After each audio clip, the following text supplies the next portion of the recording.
ओम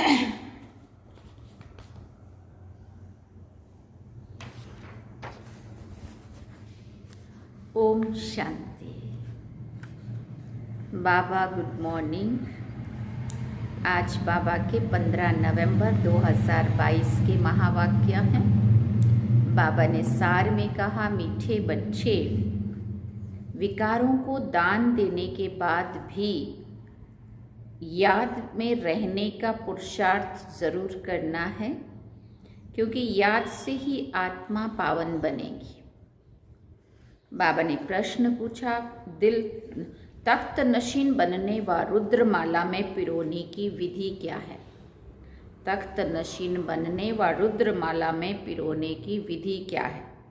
तो बाबा ने उत्तर में कहा, बाप समान दुख हरता सुख करता बनो, सभी पर ज्ञान जल के छींटे डाल शीतल बनाने की सेवा करो, किसी को भी दुख देने की बातें छोड़ दो, कोई भी विकर्म नहीं करो, अच्छे मैनर्स धारण करो, अपना टाइम बाप की याद में सफल करो, तो बाप के दिल तख्त नशीन बन रुद्रमाला में पिरो जाएंगे। अगर कोई अपना टाइम वेस्ट करता है तो मुफ्त में अपना पद भ्रष्ट करता है। झूठ बोलना, भूल करके छिपाना, किसी की दिल को दुखाना, ये सब पाप है जिसकी 100 गुना सजा मिलेगी। कर्मों की गति बहुत गुहिया है। गीत सुना, न वो हमसे जुदा होंगे, ना उल्फत दिल से निकलेगी। ओम शांति। ये है गोपिकाओं के गीत। फिर बाबा ने पूछा, कौन सी गोपिकाएं? ये है प्रजापिता ब्रह्मा मुख वंशावली। फिर इनको कहा जाता है गोपी बल्लभ, अर्थात बाप के गोपियाँ। बाकी वो सब कहानियाँ हैं। ये तो समझने की बात है कि बरोबर जब तुम ईश्वर के बनते हो तो आसुरी विकारी संप्रदाय दुश्मन बन जाते हैं। हंस और बगुले इकट्ठे रह ना सके। हंस थोड़े होते हैं, बगुले बहुत करोड़ों की अंदाज में होते हैं। तुमको गृहस्थ व्यवहार में रहते कमल फूल समान पवित्र रहना है, इसका भी गायन है। गृहस्थ व्यवहार में रहते पवित्र रहो। हाँ, विघ्न बहुत पड़ेंगे। आधा कल्प के पतित हैं, वो इतना जल्दी पावन नहीं बनते। विकार के लिए कितनी कसम कसी चलती है। अबलाओं पर अत्याचार होते, तभी तो द्रौपदी ने पुकारा है ना। द्रौपदी एक नहीं है।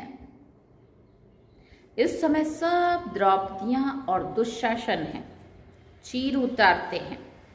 ये है ही पतित विकारी दुनिया, और सतयुग को कहा जाता है वाइसलेस दुनिया। ये है विशिष्ट दुनिया, रावण राज्य। इस दुनिया में कितना दुख है। रोना पीटना, लड़ाई झगड़ा क्या लगा पड़ा है। जब दुनिया में देवताएं राज करते थे तो पवित्रता सुख शांति थी, अशांति वाले कोई धर्म नहीं थे। अभी तो अशांति फैलाने वाले कितने धर्म हैं। तुम फिर सिद्ध करके बतलाते हो सबसे पुराना दुश्मन है रावण, जिसने भारत को कौड़ी जैसा पतित बना दिया है। बाप बैठ कर्म अकर्म विकर्म की गति समझाते हैं। रावण राज्य में कोई कितना भी दान पुण्य करे, यज्ञ जप तप करे, तो भी नीचे उतरना ही है। जिसको दान करते वो भी विकारी पाप आत्मा है। विकर्म करते करते अब सिर पर बहुत बोझा है। तुम्हारी आत्मा जो सतो प्रधान थी, सो अब तमो प्रधान बन पड़ी है। यह सब बाप समझाते हैं। कल्प पहले मौफिक बाप ही आकर कल्प कल्प हमको देवता बनाते हैं। सहज राजयोग और ज्ञान सुनाते हैं। अपने को आत्मा समझ बाप को याद करो, ये तो सहज है ना। सभी कहते हैं कि हे भगवान आओ, हम पतितों को आकर पावन बनाओ। तो पतित पावन बाप ही ठहरा। तुम जानते हो बाप हमको पावन बनाने का पुरुषार्थ कराते हैं। भले कोई 5 विकार दान में दे देते हैं, परंतु फिर योग भी लगाना है। जन्म जन्मांतर के जो सिर पर पाप है जिससे तुम तमो प्रधान बने हो, वो सिवाय योग के कैसे भस्म हो। तुम 5 विकारों का दान करते हो कि हम कोई पाप नहीं करेंगे, परंतु जन्म जन्मांतर के जो पापों का हिसाब है वो कैसे चुकता होगा। उसकी युक्ति है, जहाँ तक जीना है बाप की याद में रहना है। इस याद से ही विक्रम विनाश होंगे। पतित आत्मा वहाँ जा नहीं सकती है। हर एक को अपना अपना पार्ट और अपना अपना मर्तबा मिला हुआ है। जैसा मनुष्य का मर्तबा वैसे आत्मा का भी मर्तबा। पहले पहले आत्मा स्वर्ग में आएगी। पहले नंबर में है लक्ष्मी नारायण, उनका सबसे बड़ा पार्ट है। ड्रामा में देवी देवता धर्म की आत्माएं सबसे अच्छा पार्ट बजाकर सबसे जास्ती सुख भोगती हैं। फिर सतो रजो तमो में आना है। खाद पड़ती जाती है। अब वो खाद निकले कैसे। सोने को अग्नि में डालने से खाद निकलती है। ये योग अग्नि है जिससे विक्रम विनाश होते हैं। ये कोई नहीं जानते कि योग अग्नि से विक्रम विनाश हो सकते हैं। बच्चे कहते हैं घड़ी घड़ी योग टूट पड़ता है, हम बाप को भूल जाते हैं। ये माया के विघ्न हैं। विघ्न ना आए, जल्दी योग लग जाए तो जल्दी विनाश हो जाए, परंतु ऐसा हो नहीं सकता। टाइम लगता है ना। जब तक योग लगाते रहो, अंत में कर्मातीत अवस्था होगी, फिर दुनिया भी खत्म हो जाएगी। तुम श्रीमत से रावण पर जीत पाते हो। गीता, महाभारत, रामायण सब में भक्ति की सामग्री है। तुमने संगम पर जो कर्तव्य किया है उसका यादगार ये मंदिर आदि बने हैं। यादगार बनना द्वापर से शुरू होता है। पहले परमपिता परमात्मा शिव का यादगार बनता है जो आकर पतितों को पावन बनाते हैं। देवताओं की महिमा गाई जाती है। लक्ष्मी नारायण का बड़ा मंदिर है। उन्हों की इतनी पूजा क्यों होती है ये किसी को भी मालूम नहीं है। पूज्य से फिर पुजारी जरूर बनना पड़े। पूज्य हैं तो प्रारब्ध भोगते हैं। जैसे बड़े राजाओं के जीवन चरित्र गाते हैं ना, तो सतयुग के पहले नंबर में महाराजा महारानी लक्ष्मी नारायण की जरूर महिमा गाएंगे, परंतु वो कैसे बने ये नहीं जानते। जैसे ब्रह्मा और सरस्वती, इन दोनों को सिखलाने वाला शिव है। उनका नाम शास्त्रों से गुम कर अगड़म बगड़म कर दिया है। इन बातों को सेंसिबल बच्चे नंबरवार जानते हैं। ये ड्रामा चल रहा है। कल पहले भी तुम ऐसे बने थे जैसे अभी बन रहे हो। ये झाड़ वृद्धि को पाता रहेगा, फल भी जरूर पकेगा। झाड़ को बढ़ने में टाइम तो लगता है ना। जब झाड़ तैयार हो जाएगा तो तुम देवी देवताएं बन जाएंगे, बाकी सब का विनाश हो जाएगा। तुम बच्चे अभी पक रहे हो मना संपूर्ण बन रहे हो, संपन्न बन रहे हो। कोई पूरा पकते, कोई कम पकते, कोई को तूफान लगते हैं। कमाई में ग्रहचारी आती है ना। बाबा कहते हैं योग लगाते रहो ताकि तुम्हारे सब पाप दग्ध हो जाए। कितना भारी कमाई है ना, इसलिए भारत का प्राचीन योग मशहूर है, परंतु उससे क्या होता है ये किसी को पता नहीं है। अब बाप समझाते हैं तुम्हारी आत्मा में खाद पड़ी हुई है। आप पे ही पूज्य और आप पे ही पुजारी मनुष्य की आत्मा बनती है। भगवान तो बन नहीं सकता है। अगर वो भी पुजारी बने तो फिर पूज्य कौन बनावे। हमको पूज्य बनाने वाला कौन है? बाप। हम पूज्य पावन देवता थे, फिर उतरते उतरते हम शूद्र बन गए।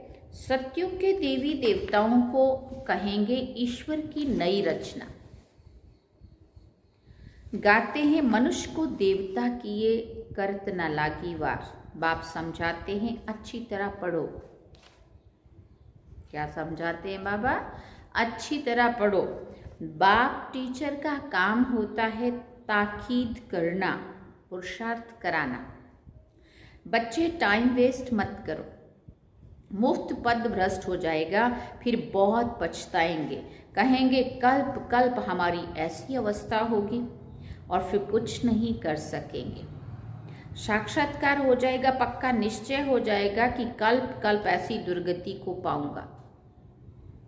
बाप समझाते रहते हैं, ये नतीजा निकलेगा, फिर बहुत रोना पड़ेगा।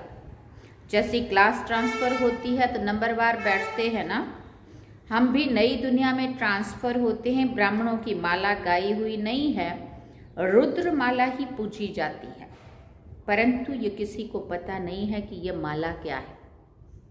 ऊपर में मेरू दिखाते हैं, मेरू विष्णु है, ऊपर में फूल शिव बाबा है, फिर है माला।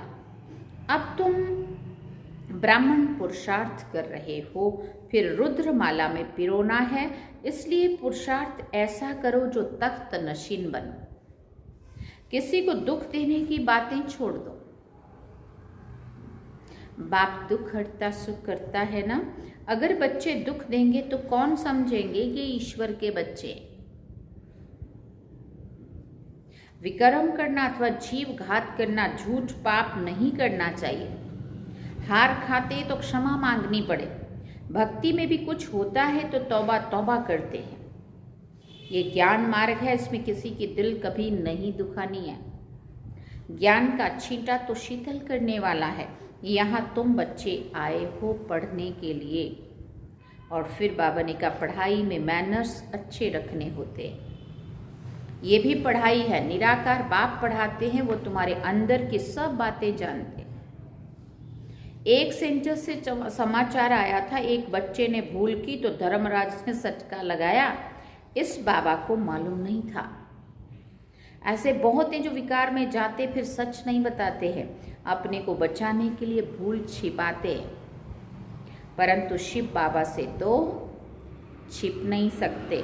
तुमको पढ़ाने वाला शिव बाबा है, उनको भी भूल जाते हैं। ये तो कम वक्ती कहेंगे ना, यहाँ किसी का भी झूठ व सच छिप नहीं सकता। ये बाबा कहते हैं मैं अंतर्यामी नहीं हूँ। शिव बाबा अंतर्यामी है। बाप खुद कहते हैं मैं निराकार सब जानता हूँ। ये तो साकार में है, मैं पुनर्जन्म रहित, ये जन्म मरण में आने वाला। तभी तो इनको कहते हैं तुम अपने जन्मों को नहीं जानते हो। हम तुमको सुनाते हैं, जो भी सूर्यवंशी घराने के हैं उन सबको सुनाता हूँ। बहुत बच्चे छिपाते हैं, बाबा के आगे आते ही नहीं। बाबा ने कहा है इनसे छिपाओ मत, इनको सब कुछ सुनाओ तो माफ हो जाएगा। फिर भी मेरा बच्चा है, मैं तो सब कुछ जानता हूं, इनको कैसे पता पड़े, इसलिए इनको सब सुनाओ। आगे जन्म जन्मांतर का हिसाब किताब तो मेरे पास जमा है, बाकी इस जन्म का जो है वो इनको सुनाओ तो मैं भी सुनूंगा। बाकी घर बैठे समझेंगे शिव बाबा तो सब कुछ जानते हैं। बाकी घर बैठे समझेंगे शिव बाबा तो सब कुछ जानते हैं। नहीं, वो तो भक्ति मार्ग में क्या करते आए हो, अब तो मैं सन्मुख आया हूं तो बताना पड़े, तब फिर सावधानी भी मिलेगी। बाप तो समझाएंगे काला मुंह नहीं करना, नहीं तो बहुत सजाएं खाएंगे। पिछाड़ी का समय बहुत नाजुक होता है, बहुत सजाएं मिलती हैं। मिसाल भी तुम देखते सुनते रहते हो। पाप कभी भी सर्जन से छिपाओ मत, वो माफ वो करेंगे, ये नहीं करेगा। इस समय पाप करने से तो 100 गुना हो जाएगा, और फालतू झूठ भी मत बोलो। बाबा सब बच्चों को वार्निंग देते हैं। कितनी बड़ी बेहद की पाठशाला है। तुम गोप गोपियां, तुम गोप गुप्त वेश में बहुत काम कर सकते हो। समझाएंगे तो दिल में जरूर लगेगा कि बरोबर ये भी गवर्नमेंट है। ये ज्ञान गुप्त है। बीज झाड़ और सृष्टि चक्र को जानना है। ये 4 युगों का चक्र है। उन्होंने फिर चरखा दिखा दिया है। तुम हो बीके पांडव सेना, वो कोट ऑफ आर्म्स ले आना चाहिए। ले जाना चाहिए। चरखा चलाने से सत्यमेव जयते होगी क्या? ये तो सृष्टि चक्र की बात है। असल में ये सृष्टि चक्र की नॉलेज उन्होंने चरखा दिखा दिया। तुमको डरना नहीं चाहिए।